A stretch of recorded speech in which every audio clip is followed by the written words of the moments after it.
and welcome everyone to the Spark Festival, the dark side of innovation and the 7 proven ways to drive innovation.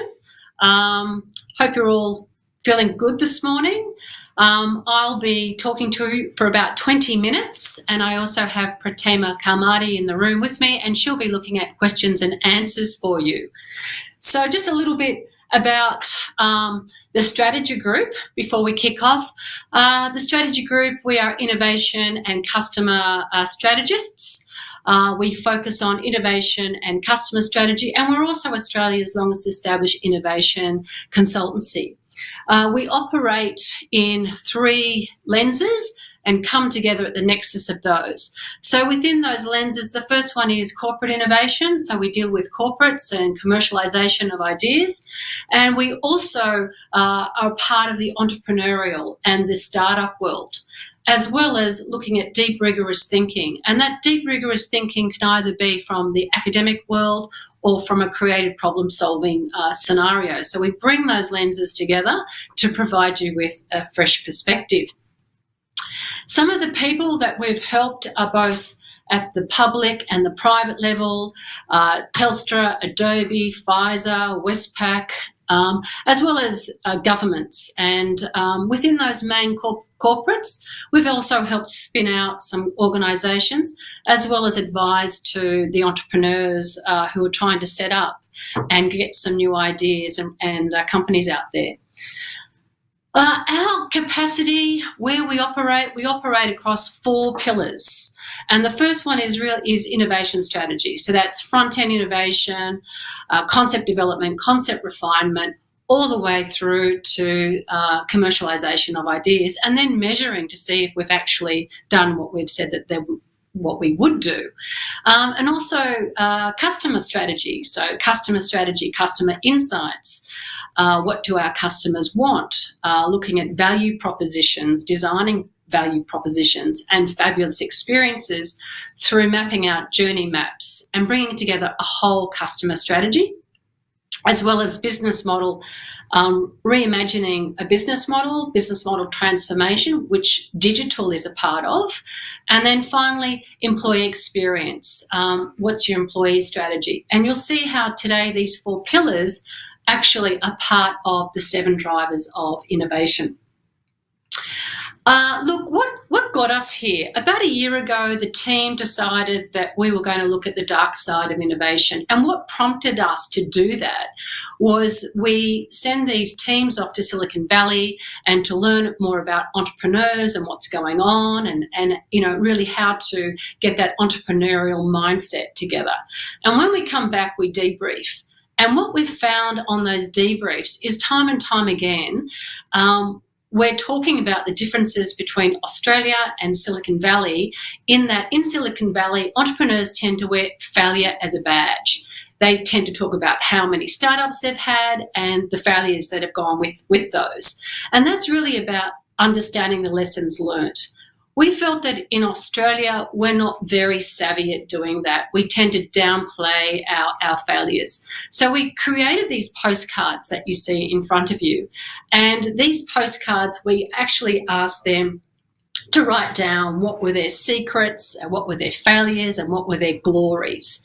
And I'm going to actually use real postcards today to demonstrate the 7 drivers of innovation and what people have told us. So, for example, this first one, we asked them, what is your darkest innovation secret? And they said, being jealous of people who get to play in the innovation space in a supported or authorised environment. And I thought that was quite funny that, people are jealous of people playing in the innovation space. And then we have another one here was, well, what's your innovation failure? And they've interpreted this as their innovation struggle. Getting a large organisation to think differently, to embrace flexibility, and to look at new ways of working. So we've taken this as part of our stimulus, as our passion today, to interject some of these truths in terms of the 7 drivers of innovation. So first up, what I'd like to do is talk about really our perceptions and how we view innovation. And you tend to see what you want to see.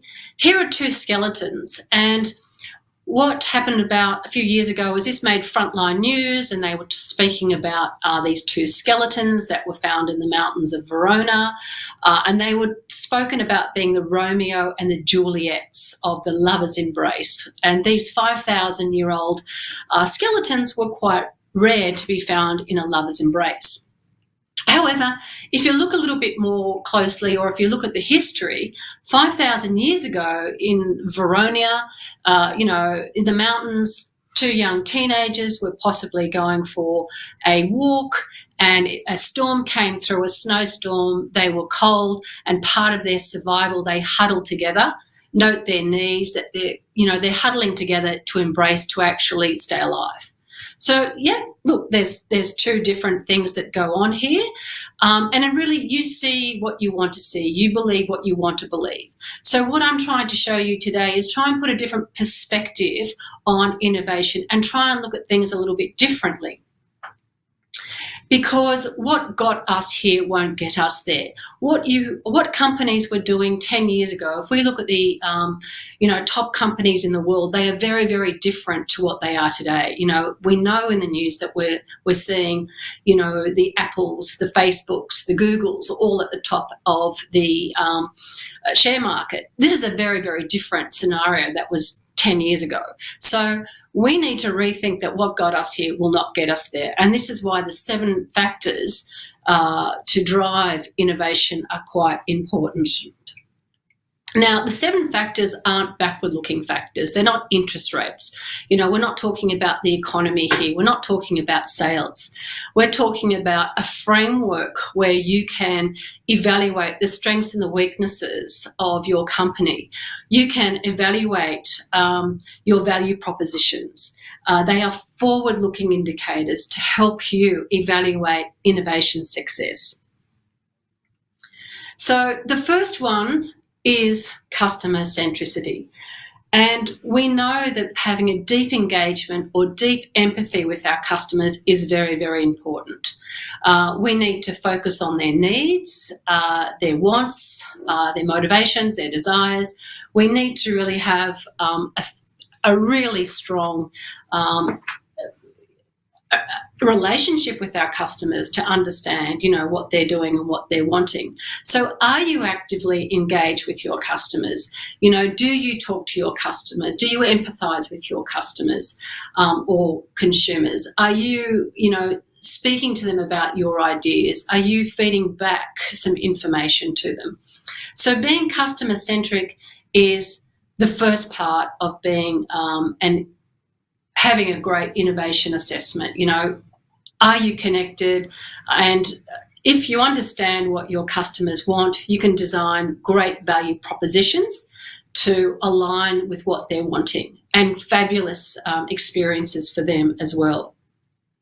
What we've found is that some organisations are more focused on their products and their services. They're more interested in what they can push out the door and push onto consumers or push onto customers. So you need to flip this the other way. You need to take it from an outside perspective, which is the customer's perspective, and feed that into the organisation, rather than an inside perspective, what you're wanting, and pushing that onto customers.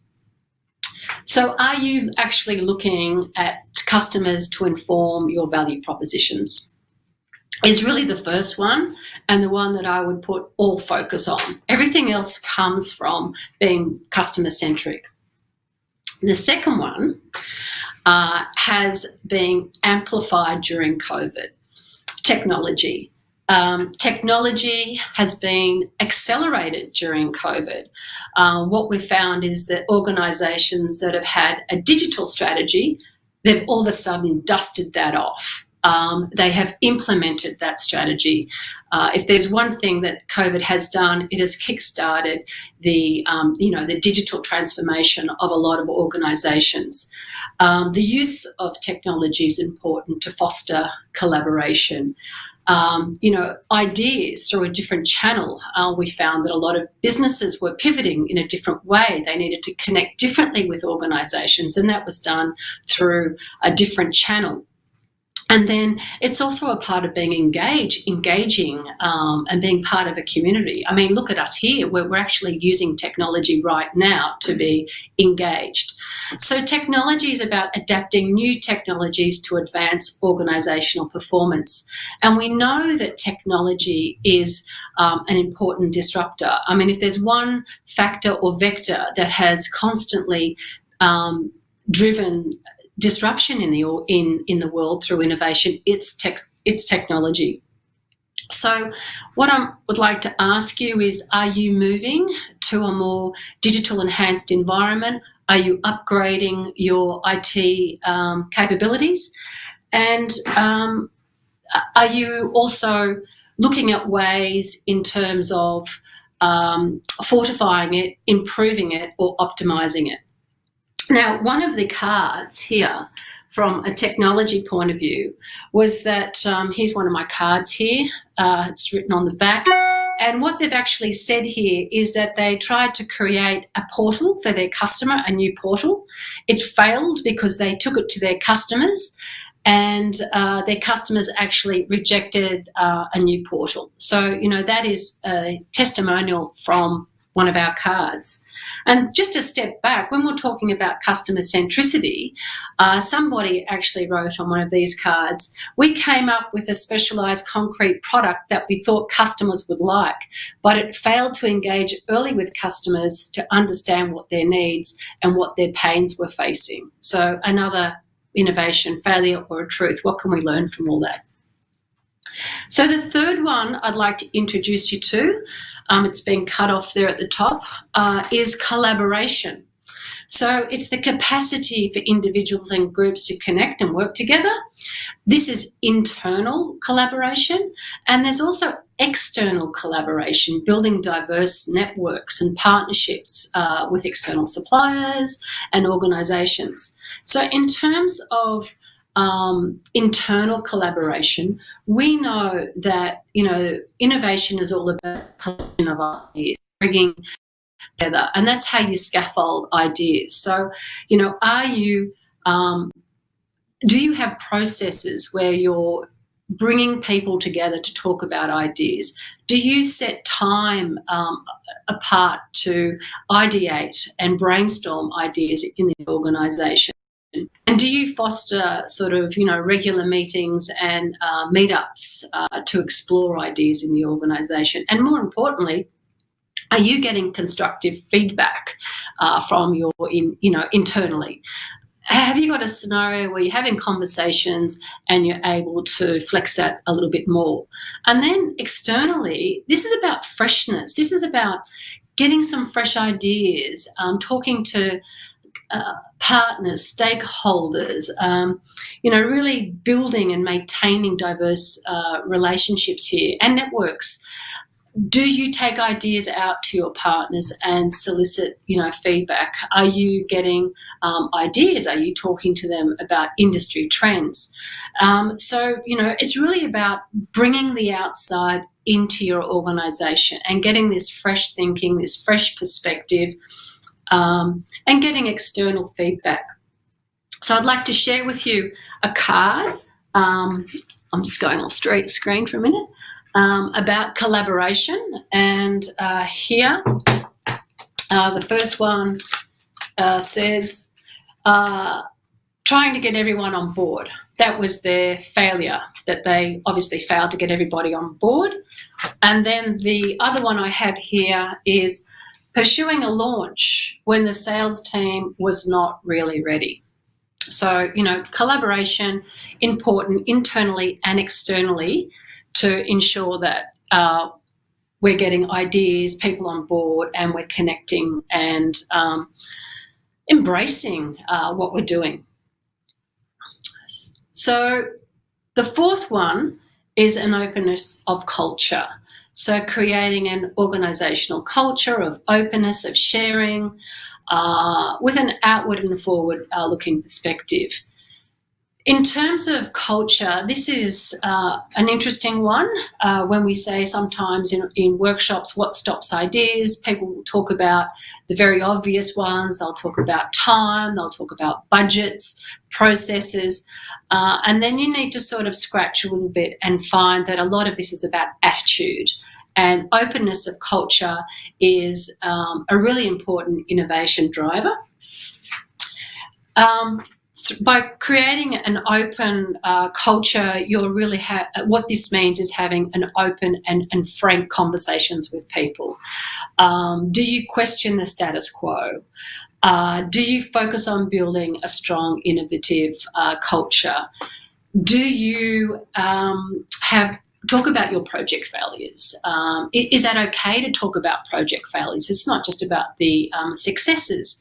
So it's really about having a space and a parameter to feel, quite good about being entrepreneurial, being innovative. And I have a card that I'd like to share with you. And this one was saying that their innovation failure was not taking the courage to change. So you may have great ideas, but if no one does anything or you have no courage to take on the next step, nothing will change. So nice share there, thank you. So that's, at the moment, we're up to 4. We've looked at customer centricity, we've looked at technology, external collaboration, and we've looked at culture. And I just want to step back to bring a point together about, teamwork and culture. There's a world record for the 400-metre race, once around the track. If you're an individual, that world record is 43 seconds. The world record to do a 4 by 100 relay, so this is 4 people running, swapping the baton, moving through, is 36 seconds. So if we can collaborate, have an open culture, we're going to get stuff done. The next one I'd like to share with you is an innovation focus.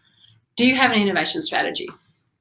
So an innovation strategy is different to a business strategy. Where are you going to play? How are you going to win? What areas, what products, what services, what markets, do you have a focus on where you're going? Do you have a vision? Have you got your goals set as well as metrics in terms of this framework? So it's great to have an innovation focus. It's imperative to have an innovation strategy.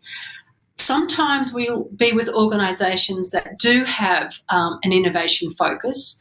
Yes, we're really keen, we want to innovate, we want to do this, but there's no metrics, there's no follow through, there's no rigour. So I would encourage you to get an innovation focus, a strategy together, and pull together how to respond on ideas, which markets are you going after? How are you going after those particular markets? In terms of innovation focus, one of the cards here was getting everyone in the company excited about innovation, but not being able to follow through to show a tangible result. Nice one. And this one was, more often than not, I have no idea what I'm doing or what I need to get out of a session. Wow. I mean, these are people's secrets, they've got these postcards going and they're writing these things down for us to learn from. So that's great. Thanks. The next big one is velocity. Achieving exceptional levels of performance, speed of delivery, and the ability to rapidly adapt to change.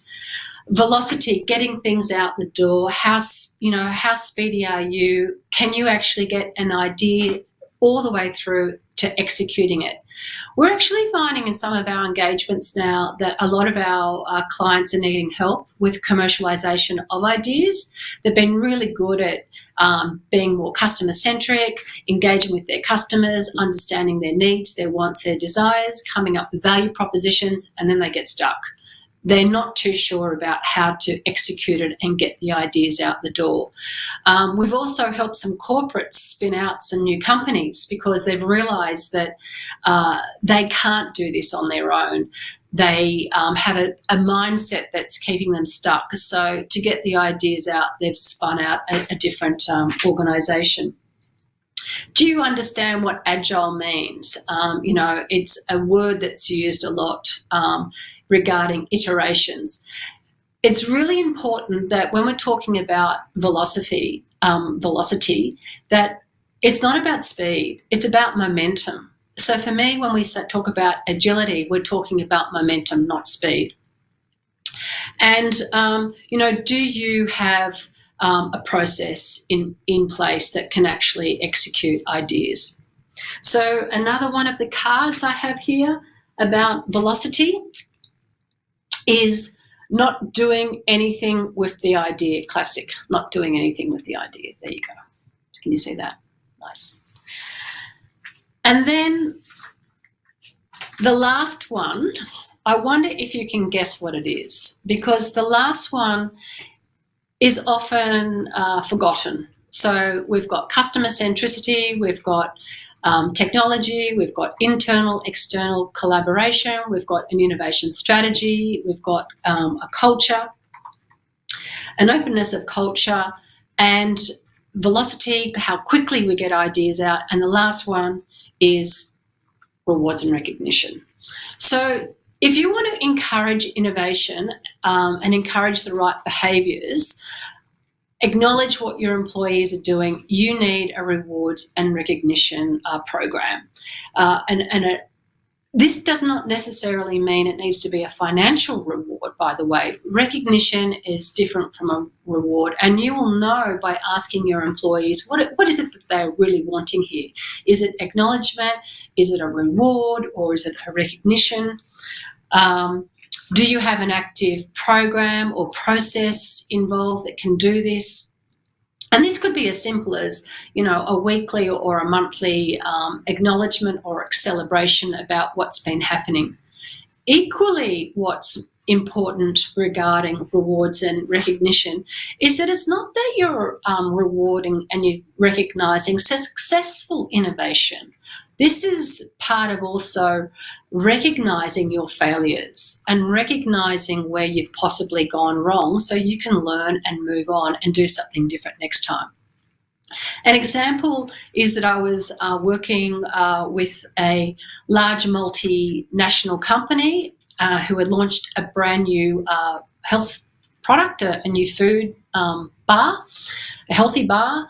And they did all their research, they spoke to consumers, and the trends were that they're wanting things more healthy, they're wanting things with less sugar, and they spent all this time developing new technology with food. They came up with a fabulous healthy bar, and they went back to consumers, they asked them to try it, they loved it, they launched the product, bang.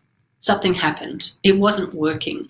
And they asked us in to take a look at this and find out what was going wrong. And what we learned is the product itself wasn't a failure.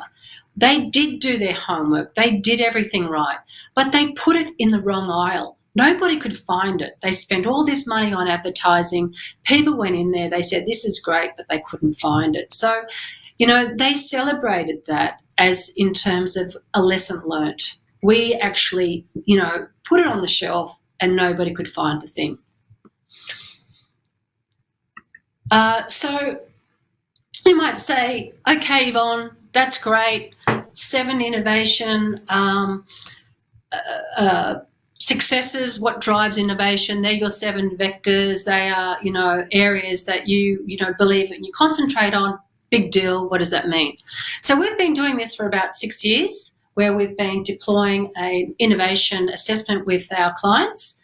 And what we've found is that we have an index that we can compare organisations with, and we can actually find out where in your organisation, things could be improved. What are your strengths? What are your weaknesses? So if we look at these three areas here, we've got a commercial enterprise, we have a government department, and we have a not-for-profit. So hopefully I'm sharing with you in today's audience, you'll be able to identify with one of those.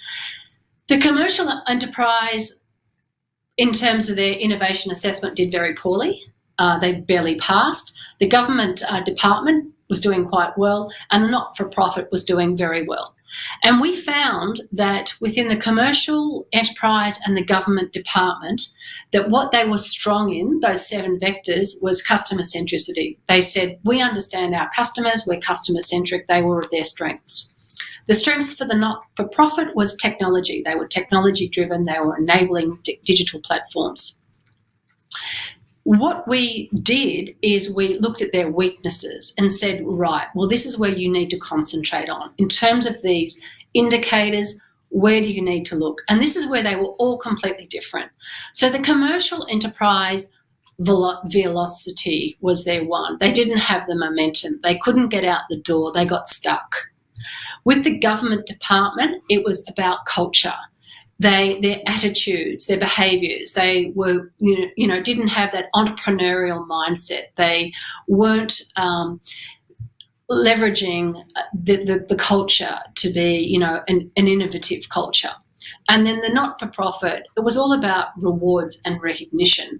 They weren't recognising or learning from things, and they didn't have a rewards or a recognition program in place. So that has highlighted today what we're talking about when we talk about the 7 drivers of innovation. What you can pinpoint in your organisation. What are you good at? What do you need help with to help you kickstart a successful innovation strategy? Hopefully I have addressed all of your thoughts. And Pratima, have we had a conversation with our questions and answers? Technical issues. Oh, so the question is thoughts on embedding innovation in a large organization that is part of a monopoly.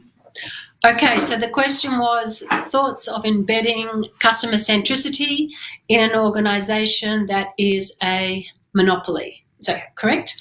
So this all comes down to culture. This all comes down to do you understand, first of all, what customer centricity is? We're actually working with a client at the moment and helping them to define customer centricity in their organisation, getting you all on the same page. First of all, if you understand what being a consumer organisation is or a customer organisation, that's the first point. So you understanding what your customers are wanting. And then through embedding is really through rituals or through reminders. And this can be through rewards and recognitions. It could be through a role play where you understand someone's role in your organisation and you swap that and understand someone else's role. So we all understand what being a customer-centric organisation. Taking everyone through a program about innovation drivers, what it takes to be an innovative company, and that is going through the whole design thinking scenario, understanding customers, framing their problems correctly, ideating, coming up with solutions, testing those solutions quickly and implementing those. So that's one way to embed that in your organisation. If anybody would like, to express any other questions or, provide any other thoughts to me, I'm more than happy for you to contact me at the strategy group. I'll just move on to the next slide. My details are there, so if you want to drop me a line, I'm more than happy to answer your questions and get you on that trajectory of being a successful innovation organisation. Thanks very much for your time today and looking forward to seeing you next time. Bye.